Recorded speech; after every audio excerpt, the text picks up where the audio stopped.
we kept raising the matter of the brutality that was occasioned in the Kawempe North by-election. Government kept giving us commitments. I remember the Honorable David Mohozi was here. He gave a response expressing dismay about some of the happenings, beating up of people, journalists, and he promised to investigate and get back to the House. Honorable David Bahati, in the same vein, rose up and said this is wrong. And on behalf of government, he said he's going to follow up. He even said he will visit one journalist who had been brutalized, the one Miracle Ibra. He said government will even take care of the medical bill. And he said we'll get back to us. And you, Right Honorable Speaker, tasked government to follow up and get back to the House. Honorable Speaker, the situation only got worse. It's as if the matters that we raised here and the task you gave them was taken for granted. The situation got a lot more precarious.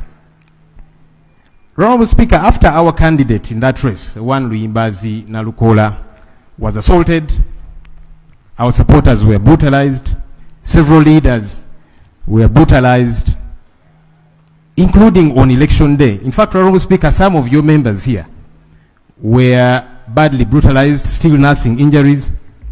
Journalists were not spared either. They were badly beaten. Others were abducted and taken in drones, only to be dumped later with injuries. Honorable Speaker, can government provide an explanation to this House?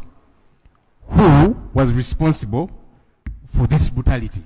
We want to know. Because we raised these matters here, the government officials who spoke, they expressed concern and dismay over these particular matters.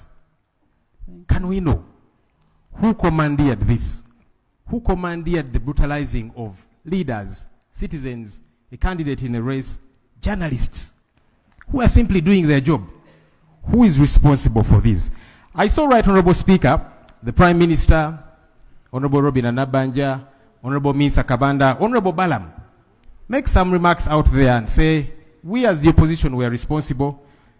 They even made remarks to the effect that we did these things to ourselves, we hurt ourselves, we hurt the journalists and beat them up and so on and so forth. Some ridiculous statements. But it would be important that government, I don't know if that's the position of government, maybe they need to tell us that the statements we had made by the Prime Minister, made by Honorable Mr. Kabanda and Honorable Balam, is that the position of government? That we are the ones who did these things? Thank you. Can we know, Right Honorable Speaker? And finally, Right Honorable Speaker, even though those were abducted and later returned, beaten up, the abductions are still on.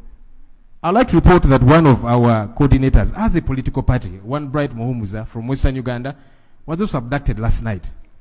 We don't know why government continues to do these things. And for me, what hurts me, Right Honorable Speaker, is, and I want to call it pretense, honestly. When some ministers here do rise up and they say, this is bad, this is terrible, it's pretense because nobody is held responsible. It appears that's the position of government. Because if it were not, government should be holding accountable all those who are doing these things. Somebody did say that those who are doing these things are doing them in favor of the opposition, so that we get sympathy. Why do you not take action? How many people have been held responsible for beating leaders, beating supporters in an election, beating up journalists, many of whom are still nursing injuries? Honorable Speaker, we want to know. It's not enough that you keep condemning the few of you who probably want to look good, or in my view, pretend and say that this is bad, we are going to take action.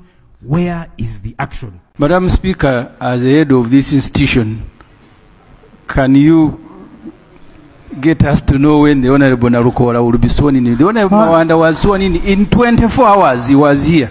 Honorable members. Then second, if you allow, Madam Speaker, and you answer. Let me answer that one first. Let me answer that first. When a member wins, I wait for a gazette. When I get a gazette, that's when I swear in the member. So I'm waiting for a gazette. I need to hear from Electoral Commission before I do a gazette. And Honorable Speaker, we are actually dismayed that up to now the Electoral Commission has not gazetted the person that won the Kawempe North by-election. We did follow up with the Electoral Commission, and they told us that they're still sorting out internal issues. We don't know what that means, because in the past, as we are saying, it's been done in record time, because the Electoral Commission is now funked as official. After they declare a candidate, legally they are funked as official. They no longer have any responsibility. They can't say they're still sorting this out, they're still investigating this, or whatever the case might be. Maybe government, because government supervises the Electoral Commission, We'll follow up with and they tell us what has caused the delay. In the past, it would be done very quickly. What that means, because in the past, as we are saying, it's been done in record time, because the Electoral Commission is now funked as official. After they declare a candidate, legally they are funked as official. They no longer have any responsibility. They can't say they're still sorting this out, they're still investigating this, or whatever the case might be. Maybe government, because government supervises the Electoral Commission, We'll follow up with and they tell us what has caused the delay. In the past, it would be done very quickly.